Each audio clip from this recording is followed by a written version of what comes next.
Yeah, I know what time it is. We know why we here. Let's get into it. Yo, what's up? What's up? What's up? I know what time it is. Come on, man. It's good to finally be behind the camera. It's been a long time waiting, right? Yeah, it's been too long actually. Way too long. But we in a different platform under the platform. This is called Antagonizing the World with Stro. But of course, I was gonna have my right hand, who's on my left hand right now. Exactly. You got, I gotta show love. Feel me? So we just wanted to give you this little sample of what we be cooking up. You know what I'm saying? It's been good things. How you though? You been all right? I've been good. It's good to be home. Yeah. Feel me? Other than that, it's just been pretty mellow. Yeah. Pretty, rock solid. You feel me? Nah, that's good. That's good. I'm good. You in good spirits because then I gotta go there and pick your brain and antagonize. This is just what I do. So let's just hit something hard. That's like whoa. But let's attack a subject that's recent. All right. So wait, what subject are you talking about? All right, let's go after it then. The Black Moses, the women's savior, Derrick Jaxn. How you feel about him? I feel like it was kind of like straightforward. Wait, hold on though. We was rooting for you on some Tyra Banks. We was rooting for you. But I think what I gotta say about that. Well, even not say I think. What I feel like I should say about that is people's gonna do what they want to do regardless. So it's like you can't, even though you preach a certain message, like, as men, like we're meant to reproduce. And then that's just simply what it is. Like I feel like at the end of the day, so he was producing. He was producing whatever he was doing. He was doing what we was doing. He was producing. Well, I don't think it was that type of producing, but he was doing what men do. Now, here's my thing though, because if you want to say it's a facade, it was a show, but he built a following, and then people was taking like his advice. He was selling books. He made sure to plug in his books. You know what I'm saying? Yeah. Don't forget your crown or whatever. I don't know. I'm just free promo, but you know what I'm saying? It's something like that. Yeah.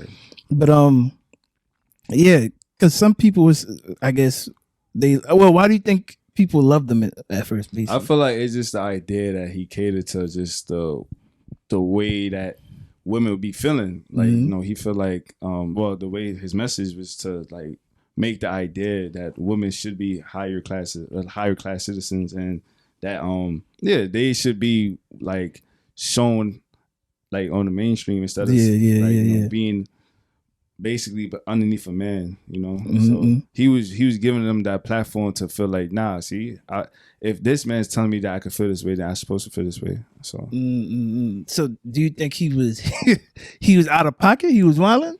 I personally feel like it's kind of like when you tell somebody what they want to hear. Yeah. So it's kind of like, so you feel like he was pandering. You feel like he was doing one of those. I feel like it's just sometimes everybody needs a friend. So I feel like he was speaking for women or speaking to women just so they don't feel like they undervalued. So, but that's why I'm not surprised about what happened. Like eventually, because at the end of the day, it's like so you knew he was thotting. You felt that in your soul. He was a thotty Ronnie, thotty. Bust down. You know he was getting crazy, right? I mean, I feel like at the end of the day, all I gotta say is nobody's perfect because at the same time, like temptation is a real thing. So you forgive him, kind of. I don't think tell you the truth. I'm not gonna say I forgive him. I feel like whoever does any type of adultery should not be forgiven. But at the end of the day, it's like you should, as a person, or if you know that you're dealing with somebody that's in that type of like status, that you should be aware of like anything's possible, So, all right. So then, let's just break down the whole concept then. So basically, he basically was caught doing the exact same thing he was kind of like preaching to women about, to like how to put people on game, right? And then, do you feel like it's hard? Let me see. All right, let me ask this question. Are you one of those guys that kind of like glad that he's crashing and burning right now? Because I feel like, especially in the YouTube world, in the sectors, a lot of people is like, yes. Like there was a whole bunch of memes with Future saying, "Sir, the one named Derrick Jaxn has fallen." And he was like, "Excellent. Now to get Russell Wilson." Yeah, I see that. yeah. So I feel like, to be honest, it was kind of not necessarily. I'm not gonna say predictable. I'm not gonna say that it was predictable, But I'm not surprised because at the end of the day, where Tyra Banks at? at the end of the day, it's like we're human. Like I feel like, okay, obviously, like I said, nobody should be like forgiven for adultery, but at the same time, it's just like, you know, if you're in a situation where something happens like that, it's like it's hard for somebody to just be like, no, you know? Yeah. Now the reason why I asked you that, because I feel like we said before, it's what he does is some of us probably think it's pandering, right? And then if you're pandering and pretty much throwing guys under the bus, people thinking like you dirty macking. You know what I'm saying? Like, have you ever been to a room where it's like it's just all guys, and in a moment a guy walks in like, yo, bro, remember when I let you drive my Ferrari, right? You know what I'm saying? Like, you didn't give it back. Like, remember? Like, yo, remember when I paid you for your whole dinner yesterday? Like, he started flexing the moment the girl walks in, and it's like, yo, bro, why are you doing all this? And like, you know what I'm saying? Did you feel like he was almost dirty macking in that sense? Because I feel like that's why a lot of dudes probably like disliked him, because he kind of made himself seem like perfect guy. Like, you know how when you see on Instagram when girls start flexing, like, yo, my man did this, I hate that, they ain't shit. And he was like, he was like, yo, I would never do you like that. Yeah, true. I guess since I don't know him personally, it kind of, that's my little ticket to like not say too much. But I feel like if it was somebody that I did know, then I would look back. I would look at him like, what? Like, you like, speaking this one word, but then you living a whole different lifestyle. And it's like, I think that's probably why a lot of people wanted him to crash and burn, because it's crazy. Because from what I've heard, like a lot of times he broke up a lot of people's relationships. Yeah, that's the crazy thing about it. Like, there was a meme where like someone took a screenshot and it was like, yo, this whole time you made me leave my whole man, and you out here. Yeah, it's like, crazy. You know what I'm saying? It's crazy. So all right, what if I say this one thing to you? What if I say that he's important though? Like, what he was saying was important. I feel like it's always good to just hear a different side, because obviously, like, most of the time, especially when he was saying his message, like, you don't hear that, like, because I'm saying most women, they always try to uplift each other. So it's like hearing that from a man, I think it kind of helped them feel like they had like self-comfort. So, I mean, it made them feel like, okay, they do feel important. Like they should feel like, okay, at the same time, yes, I am going through a situation, but I'm hearing this message, and I should make a better decision to do better for myself. All right, cool. You say that, but for who? Because that's the thing. There's two parties in a relationship. Oh, yeah. What you just said, that goes for who? It goes for the woman? I'm asking you. It depends on the situation, because every situation is different. Like, that's the crazy part, because if anything, he probably broke up relationships, but I feel like he had a good message. But I feel like the thing about it, I was never a Derrick Jaxn fan. I actually didn't like him at all. Oh, you was one of them. Yeah. But I think he was dirty macking, huh? He set you up. You was getting mad mean in the morning, like, yo, see, you just did this last week. Derrick Jaxn told me I should leave you. Yeah, but I feel like that's the thing about it, though. I feel like it's all about what you imagine what you feed into. Cause I feel like, all right, if you feed into it, then of course, then that's your fault. You know? So, yeah. But so it's like, yo, you've been bamboozled. Yeah. You've been. All right, here's my thing. I feel like he's very important, and a lot of people may like look at me crazy, and I feel like there's a reason why he's important for a selected few groups. It's a small group though. I feel like if you have competence and you're coherent and you have decent decision-making skills, and I don't mean like figure out how to solve a puzzle, but it's like know when you're pretty much, because here's my thing, because there are a small group of women that's like, I call them the pretty dunce. Like, they're gorgeous, but they stupid, like straight up, like they really slow. And I'm not saying that like they, like, like there's some girls that just haven't been exposed to anything. Yeah. So it's like they really don't know any better. Like, there's real people that when they walk into the room, we just know, like, all right, this person is like real slow. I gotta kind of walk them through it. So now an average dude can come in and kind of like finesse that. You know what I'm saying? And then there's also the girls that's been like, probably have like mental, you know what I'm saying? They have abandonment issues. Yeah. So they've been abandoned every time they had somebody next to them. They just been taken. So when one person actually come and show some type of decency, they may think like, this is what it is. This is the normal that I'm supposed to be getting, not knowing, because you've been put in a situation where everything just been deprived from you. This one thing sounds like you think it's gold, but it's false gold, and then you're being finessed. You know what I'm saying? That's why I think he's important. Versus if it's like the average girl that has basic knowledge of decency, that's been catcalled throughout the streets, like you know the signs. He wasn't necessarily there for them, but it's for those women that's either real slow, like when I mean real slow, like I know y'all know who I'm talking about. Like there's those, like you could be in school and like yo, the girl don't know basic 2 times 2, and like she just taking mad like yo. She's still like she borderline should be at. Nah, I ain't gonna validate. If I was about to say Spedder, but nah, we're not doing that. But that's why I feel like it was important for those girls that or those people that we know that just have no basic competence themselves. They need that to know that all right, this guy is really finessing. But the reason why I didn't really rock with him like that is because when he had his scenarios and the situations, or when he was explaining or breaking down videos and analogies and all that, when he was PhD and all that, trying to flex like that, the thing that he missed with me is that every situation is not the same. It's not cookie cutter. You know what I'm saying? Granted, but granted, like the situations could be like foul, but it's like a lot of things are done mentally behind.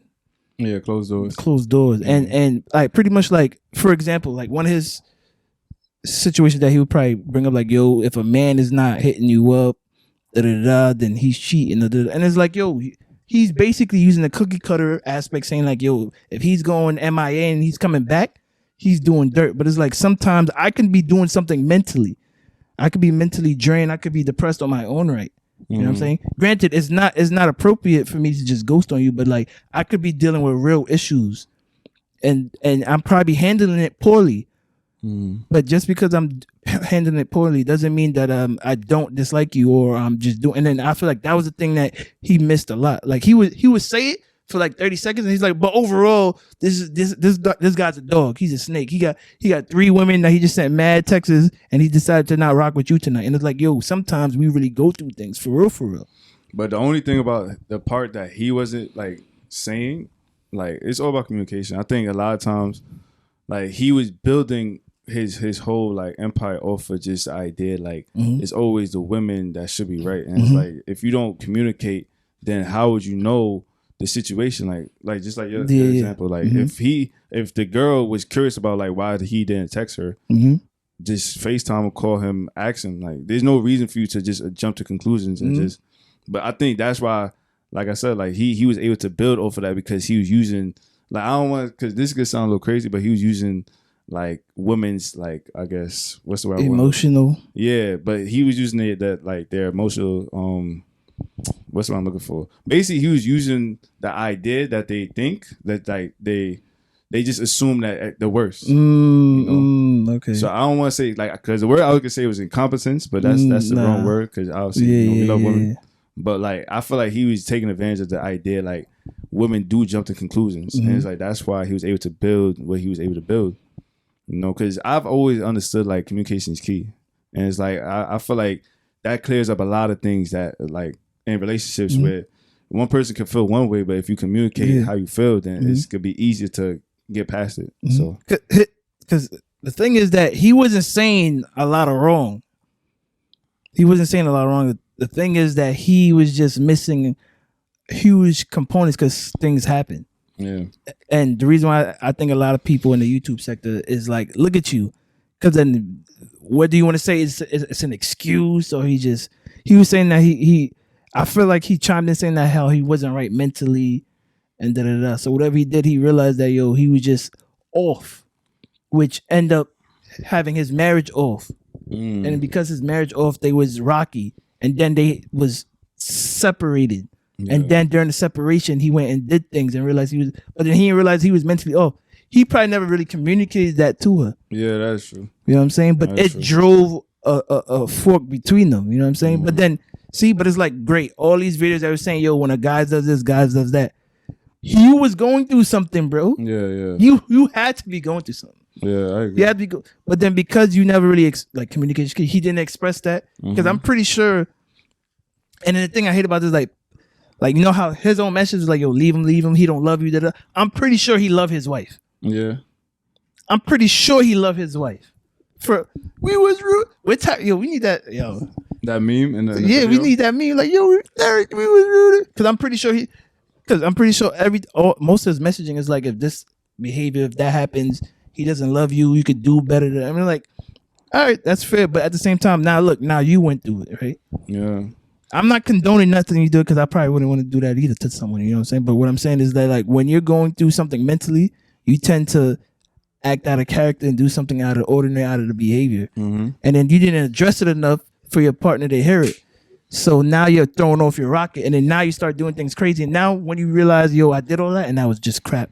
I should never did it. Yeah. But yeah. What I was gonna say was like that's one thing, you know, like, and this is something I actually do believe in. I feel like men are physical cheaters and women are emotional cheaters. Mm-hmm. You know, because I feel like most of the time it's like if a woman cheat, then she's really like feeding into like, okay, this guy actually does this for me that my guy doesn't. I see what you're saying. And then the guy, like, yo, she got a fat butt, you know what I'm saying? So it's like, I'll probably be like, okay, he want to see ass fat. Yeah. Hello. Yeah. Like, you want to get some of that just for the moment. Like, yeah. That, spare like, the moment. It's not. You know what I'm saying? So I feel like that's the difference. But obviously, women could come on here and be like, oh, in the comment section, whatever, be like, oh, women could be physical cheaters as well. Like, yo, he had a feel me? And it's like, yeah. But it's like, I feel like organically, men are more, you know, visual, and women are more like emotional. So. Derrick, no, you failed this, bro. Because the reason why I say he's very important is because a lot of the times when girls have male friends, they be asking their male friends and they be dirty macking, or they don't want to say too much, or they say too much just to mess up people's situation. Granted, the way Derrick handled his situation was kind of crazy, and the way he even put out his messages, some guys would say they would dislike. But his role in that spectrum is important because a lot of girls, because I be having female friends that ask for like guy advice because they don't have guys, so they just want to know. So the fact that he had that position and he just dropped the ball and slandered and killed a couple of relationships. Do you know what's crazy about all this, bro? What happened? So apparently he actually gained like 200K followers after this. So it's like most of the time, what sometimes you become a villain and you win more as a villain. Like sometimes when you're most hated, then you actually become more liked. You know it's crazy, and this is a great first mini chapter, first mini episode. And then I guess why not leave him with a cliffhanger, you know, antagonize the world. So what if this whole thing was just a ploy, plot? What if the next book that he drops is like, this was always how to deal with your woman, this is how to deal with your man. Yeah. And then boom, the next chapter, his next book is like, this is how you rekindle a relationship that's faulty. Because at the same time, how much times he's gonna be able to remix and revamp and do this guy, this, that, and the third? To be honest, so I think he felt like he kind of antagonizing. What if he did this in a sense to like, now I have a new lane to like, I can now operate as a failed person, someone that failed in a relationship, that did messed up things, and now I can put y'all on to how to fix it and remix it and be happy ever after. Yeah, because he kind of did that. Like, he literally, like, I don't think you would know, but he literally did a video of like him like reacting to himself. You see a dry fish shirt, I see a shield of the. Nah, we're not doing that. But we gonna holla at y'all. Tune into the next one. We out.